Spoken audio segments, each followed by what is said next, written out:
Throughout the Song of Solomon, we read kind of a language that makes up the most flowery, poetic, and mushy love letters, right? What we've been studying for the last few weeks has been odd for church, right? Yeah. Usually you hear lots and lots and lots about Jesus, lots and lots about sin, lots and lots, sometimes about money, lots and lots of other stuff. But here we're taking a look at something that sometimes is perceived as negative or bad or lust in its very sinful state, and we don't look at love, we don't look at marriage, we don't look at relationships in a way that that Jesus had them or that God created them to be. Okay, I think that there is a lot of misconceptions in this, and when the family isn't solid, when mom and dad can't get along, when we don't understand what God has ordained for the relationship, families break down. And love isn't had, godly love isn't had between people. And that teaches our youth a lesson, doesn't it? Like what you see on TV is teaching our kids lessons today. What happens in public between a man and a woman who are married is teaching the youth of today lessons. I've seen fights break out in the middle of the store. I've seen people bicker and fight in the middle of church, married couples. I've seen things happen like that, and that teaches things that are bad. There's going to be conflict. We talked about that last week. There's going to be conflict. But what I want to go into today is rediscovering romance. The reason we're going through this series is because we need our families to be strong. We need the God-ordained unit to be very strong. And marriage is where I believe it begins. You can take a bunch of different perspectives on that, but marriage is one of the single most important places where love is passed on from one generation to the next. And so we see these mushy things happening in Song of Solomon. We see this love that is nothing short of what a movie would portray today. That you would see these things. I think of the Titanic. That was a movie that when I was starting to discover girls was a movie that was coming out at that time. And so my girlfriend, when I was in 5th grade, 6th grade, if you can have a technical girlfriend at that point, our nicknames for each other were, what do you think? Jack and Rose, right? I called her Rose, she called me Jack. That was so stupid. I look back at that and I'm like, wow, we're idiots. But how many of you have done the same thing, right? I mean, you look at that and phase, you just have this time where you're just like so infatuated with each other and you just can't spend, you just want to spend every moment with them, and the things that you say to each other are completely, utterly, entirely full of infatuation. It's not love. It's not love, it's attraction. It might even be lust, but it's definitely not love at that point. And so you remember these times when you're in those relationships, in your early relationships. You're consumed with spending time with them. You create opportunities just to get another look at your crush. You spend time, the spent time apart is spent thinking about them, and the time that's with them seems to go by so fast. You might even write notes or text messages that are sloppy and dripping with love so that they would smile and sheepishly send you another text message back that was just so cute, right? Okay. This is the kind of feeling that I get when we read Song of Solomon. Like, for real. I mean, it's so mushy, it doesn't seem realistic, right? It doesn't seem like that kind of love can be attained, because what had happened in Song of Solomon is they had built habits, all right? We're looking at a man and a woman who are married.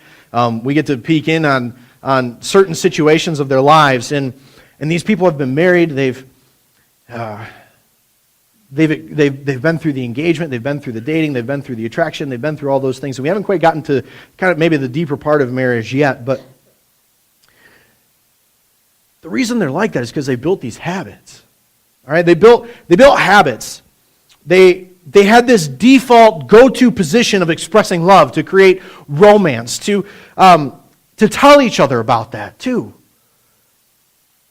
And while those of you who have been married a little longer, or maybe you've been dating a little longer, you might smile smugly at how naive and idealistic they were. And there is a part of us that reads Song of Solomon and wishes that our marriage could be like that our relationships could be like that too. We read the poetry, we read the imagery, we read the information, and we wish that it described our marriage. So over time, we learn all the reasons why it's just not realistic to be that way anymore. Maybe it's because you've fought so much that you've forgotten what it's like to laugh together. Or maybe it's because you've worked so hard to provide the material things that you've forgotten to foster the relationship between you along the way. Maybe because it seems as if she stopped trying and you've forgotten what it's like to pursue her with your words, guys. Or ladies, maybe it's because he comes home late every night and you've forgotten what it's like to have dinner together and to spend face-to-face time with them. And so what happens is we create new, most of the time unintentional habits such as going to bed without talking to one another, habits such as rarely or never sharing a meal together, habits such as never spending money on a simple thing like flowers or chocolate, habits such as never taking the time to express love with words, not just bringing home the paycheck. Habits such as going months without a real date, and habits such as watching TV all night without having an actual face-to-face conversation. And you know what happens when those habits are built? Romance dies. Romance dies. But when we read the Song of Solomon, it doesn't seem that way. The words that they use, the time that they spent pursuing each other, the way that they needed, not wanted, they needed to be around each other. It seemed like that kind of love that we used to have. The relationship doesn't seem like a boring, stale struggle. It seems like a beautiful song. It seems to be singing. And so if you've fallen into those bad habits, it doesn't have to stay that way. I want you to know that. If you're thinking, man, we do watch TV all night long and we never actually have conversations, or yeah, we do go to bed without talking to one another, or man, we haven't actually had a date in years. If you're thinking that, it doesn't have to be that way. It doesn't have to continue to be that way. What if you could create new habits? Like I understand this is the way it's been for maybe years on end. But maybe you could create new habits. What if you didn't have to stay in the rut that you've fallen into? What if you could make your marriage sing again? And so if you're in a rut, it's okay. I want you to know that it's okay because, let's face it, it happens to every couple. But I think sometimes we chalk it up to what this idea of reality. It's what we see going on around us, right? Sometimes these things is what happens to other couples, so it's going to happen to us. But the reality is simply that this rut is a choice. That this reality is a choice. And choosing to stay in the rut will take a toll on you individually. It will take a toll on you as a couple. And it will take a toll on you spiritually. So it may take some time. But you can develop a few new habits to turn some things around. I want you to know that this morning. And if you don't think your marriage is in a rut, I want to say two things to you. It will be at some point. Amen, married couples? Okay. And cultivating these habits that we're going to talk about today will make the ruts fewer and further in between. Okay, so the first thing that I want to talk about this morning is, and that we see in Song of Solomon is you've got to enjoy each other. The first habit you've got to get into is to begin enjoying each other again.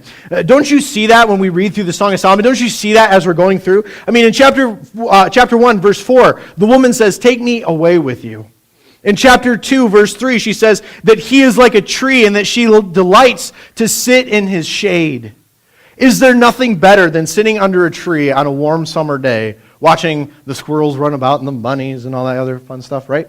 Isn't that beautiful? Isn't that something you want today? Like as it's getting warmer out, you're just like craving that? Right. You can kind of identify with that. It's not something that is meant to be super figurative. She wants to be around him. She wants to be with him. They like to be together. They like to spend time together. They enjoy each other. Mark chapter 10, verse 9 is read at many weddings. And it says this, therefore, what God has joined together, let no one separate. This is speaking specifically to marriage, and it is when two people become one, and it is God, not any man, that joins these people together in marriage. And so, what happens is that this becomes a new creation. And what God has joined together, let no one separate. Let no one separate. And I look at that and I think, man, there's a lot of things that come between people in marriage, isn't there? There's a lot of stuff. Like I've read different articles where, like, guys' iPhones and tablet computers are invading the bedroom. And they are cutting down on the face-to-face time. And like there are people getting a divorce. There was a woman who took a sledgehammer to the guy's video game system because he wouldn't pay attention to her. All right?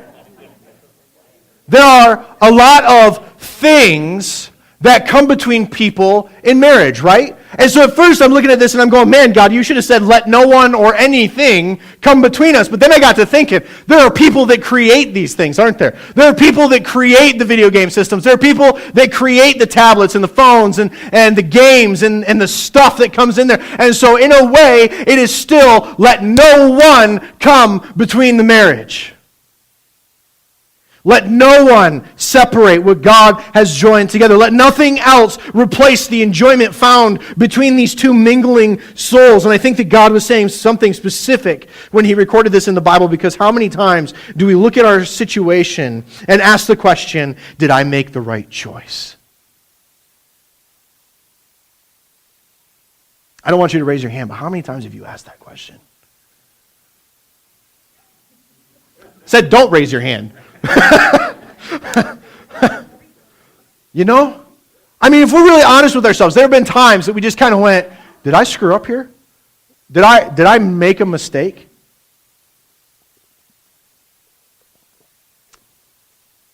Like, it seemed so good in the beginning, but man, the grass seems so much greener in my neighbor's lawn. The grass seems so much greener if I just had my freedom back. The grass seems so much greener if he were just more like him, or she was more like her.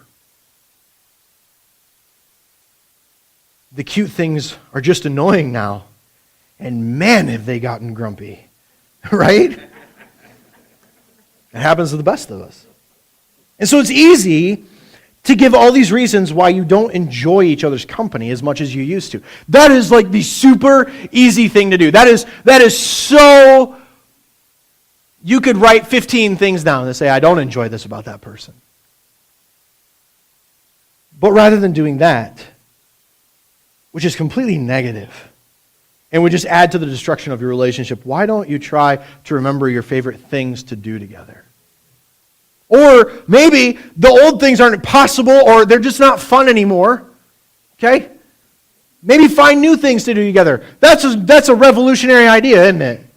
Let's find something new to do together and create opportunities to simply enjoy each other's company. You're not really enjoying anyone's company while you watch TV. You're not really enjoying each other when you run errands only for the kids. These things are okay, but they're not really time together. Find the things you like to do and do them together. Because when it becomes a habit to enjoy each other, when that is something that you both actively seek out in your relationship, then it helps your marriage sing. You're not looking to tear each other down. You're looking to find the enjoyment in life with one another. It helps your marriage sing. Another habit that will make your marriage sing is forgiving each other. This is tough. Okay, this is probably one of the harder things to do. In fact, I would say that no marriage can succeed, let alone sing, if the husband and wife do not develop a habit of forgiving each other. In 1 Peter 4:8, we find instructions to all Christians. We find instructions to all Christians, but how it applies in marriage, so much more. It says, above all, love each other deeply, because love covers over a multitude of sins. You know what? Sometimes we are tempted to act in ways that do not show love. Yeah? We are so tempted, especially in our marriage. Like, we can be nice to everyone. Like, I have two modes, all right? I have my professional pastor mode, and talking to people that I don't know mode, and I have my, I'm going to let it all hang out mode, right? You know, we have those, right? That we put on the makeup, we go outside, but when we get home, it's like, right? Okay. So as long as I'm not the only one. I can be so nice to the cashiers at Walmart. I can be so nice to people walking down the street. I can be so nice to all of you here. But the minute I get home, sometimes my wife takes the brunt of all of the frustration, all of the anger, and all of the things that are building up inside of me. Amen, guys? Okay. Ladies, too? Are you in on that? Okay. All right. Luckily, I have a wife that doesn't make me sleep on the couch when I screw up. We practice forgiveness. She's very good to me. Yeah. So anyway, instead of responding, giving her the answer she needed and politely saying, you know what, I'm not really feeling this right now. Can we talk later? I just had to respond rudely and be an idiot. So that's what happened. And that wasn't love. That wasn't love. I'm not here to teach you how to do that. That was stupid. And it was very selfish. And I tell you that because over time, any marriage, feelings are hurt, right? I mean, it just happens. This is the person that you love the most, and even the smallest thing, like your best buddy could say it to you, and it wouldn't bother you, but your spouse could say it to you, and it like crushes the inside of your soul because this is the person that you are most vulnerable with, and these painful things are said. There are poor decisions that are made, and if forgiveness isn't a habit in your marriage, bitterness will take its place. Bitterness is going to take its place.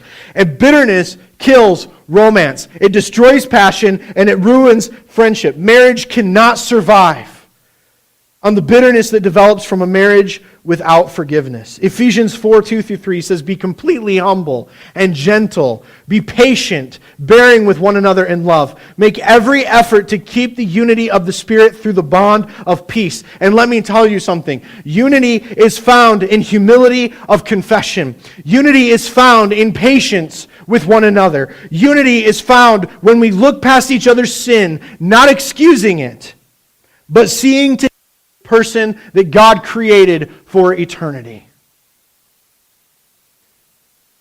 This is another way that marriage mirrors the relationship between Christ and the church. Because without forgiveness, there would be no relationship. We sin, we fall short, we humiliate the Savior who died for us, and yet He still forgives us. Over and over again, He forgives.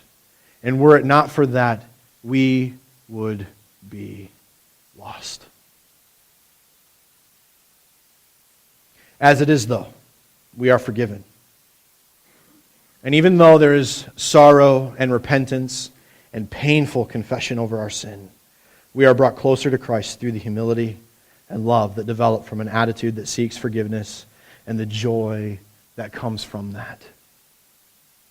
In your marriage, forgiveness plays a similar role, except that it has to go both ways. You will be wronged, but you will also be the one who wrongs. You will have your feelings hurt, but you will also hurt feelings. You will be cut by words and that you wish you could take back, and you will also speak cruel words. And unless forgiveness is a habit in your marriage, the relationship will die. But if we forgive like Christ forgives, then we will have a growing, thriving, celebrating, singing marriage. And the last habit that I want to talk to you about today is something that we see throughout the Song of Solomon, and that's pursuing each other. In chapters 3 and 5, when the woman couldn't find her husband, she chased him. Not like crazily with a knife or anything like that, but she did pursue him. She went after him. She tried to find him. She chased after him. When he was with her, he couldn't stop telling her about her beauty. We see that in chapter 4. In chapter 5, when he was outside the door, he knocked.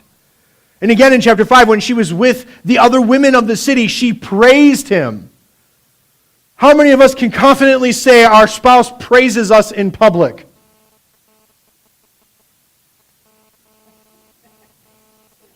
Might want to work on that. Just saying. There's a trust thing there. But the point is that they pursued.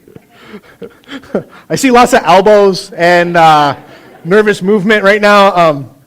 It's great. I love it. This is what gets work done, though, right? If you go home and have a fight today, it's not me. It's the Holy Spirit talking to you guys, all right? It's not.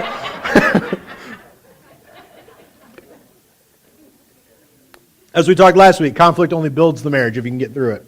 But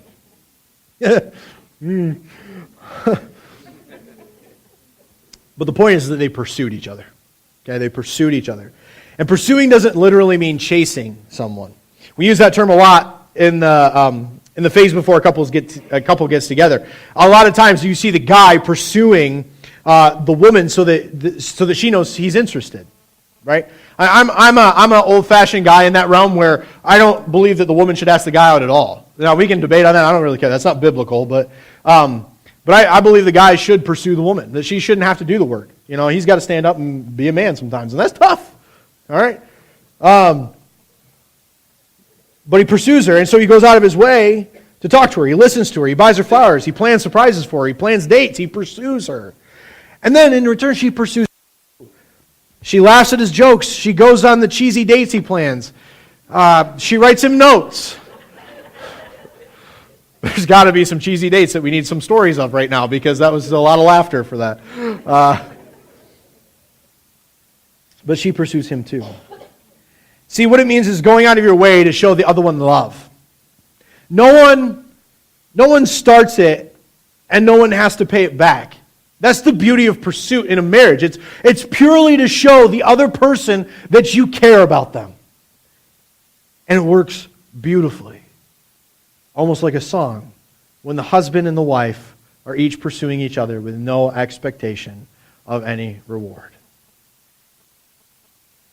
He buys her flowers just because. She leaves a note on his car dashboard to thank him for working hard to provide for the family. This is good stuff, by the way, guys, so you might want to listen. Well, that too, yeah. But how much more would it mean if you got the flowers when you didn't do anything wrong and proved her wrong, right? He does what she wants most nights of the week. I can hear all the sounds right now, and it's awesome. I love it. Because it just means we got a lot of work to do. She goes to a softball game. He takes care of the kids one night a week so that she can hang out with friends. She makes it a point to encourage him with her words rather than pick at him. He plans ahead for her birthday. And none of those things, none of those things is dependent on anything but their own love. You know? Nothing is dependent on anything but their own love. And I don't pursue my wife because she pursues me. I pursue my wife because I love her. Right? I mean, that's the way it should be. And here's the kicker. If you ever have a day where you don't feel like you love your spouse, I believe that it's a clear sign that something's gone awry in you. Not with you, in you. Like in your heart. In order to have pure love, love that sings, you've both individually got to be pursuing Jesus.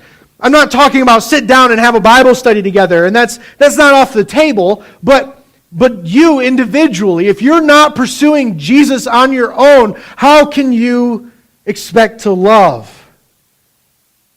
You see, focus on your relationship with Jesus, not your spouse's. John 15:5 says, Jesus is saying, I am the vine, you are the branches. If you remain in me and I in you, you will bear much fruit. Apart from me, you can do nothing. You can do no thing. Do you think that deeply loving your spouse is something? You think that is an act that is difficult to do, that is work to do? It's not, you've got to move past just being roommates and actually focus on the love, the deep love that can overflow from your heart on days when you just don't feel like it. You know where that love ends up coming from? The God who says, I am love. Like if we are a part of Jesus, do you think that we might be capable of true love? And if we aren't part of Jesus, do you think that we are incapable of true love? I don't know, I'm asking. Because the world seems to have a lot of definitions for what love is today. Love has, I saw a video about with people behind a screen, and it was projecting skeletons on the front, and it was talking about love has no gender, love has no religion, love has none of this, love has none of that. It was basically that we're all the same on the inside, and I'm sorry, but if love is based on the fact that we all look the same because we all have the same bone structure, I don't want a part of that kind of love, because that's stupid. All right? Love has got to be something greater. Love has got to be something so much more than just two people coming together and sharing some kind of lusty romance.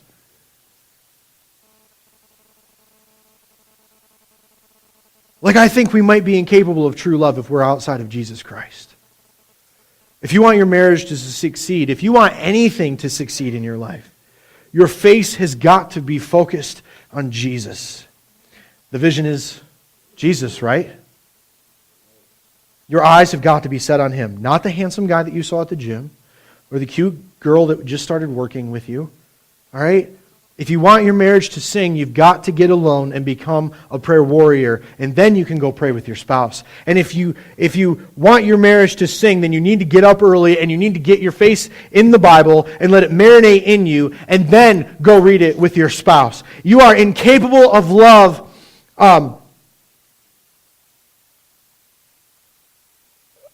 You are incapable of love apart from God, who has called Himself love.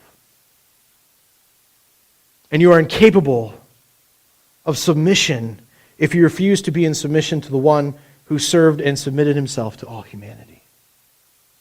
Do you get that? Like, guys, we've been called to love our wives. Like, the Bible had to say that. That says something about men. And ladies, it's the same for you. The Bible said that you had to be in submission to your husbands. Not, we talked about that. We're not like total blatant, do anything he asks you to do submission. But supportive. Because he's going to love you as Christ loved the church.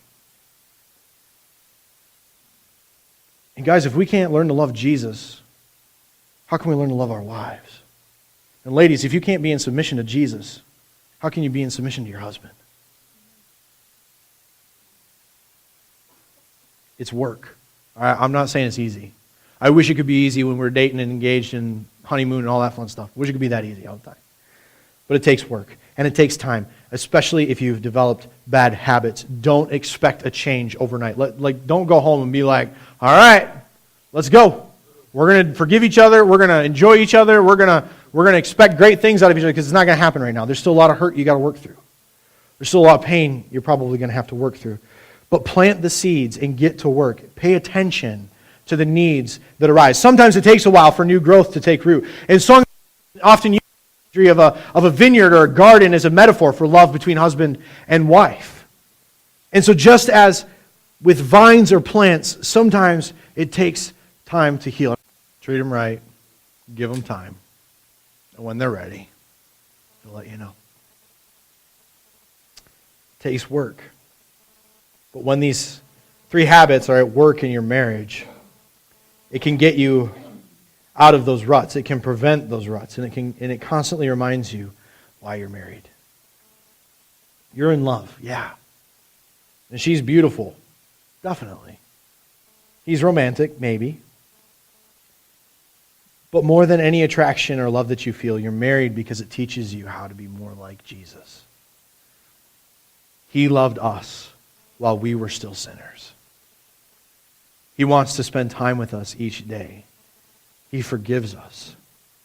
He pursued and keeps pursuing us. It's not over at baptism.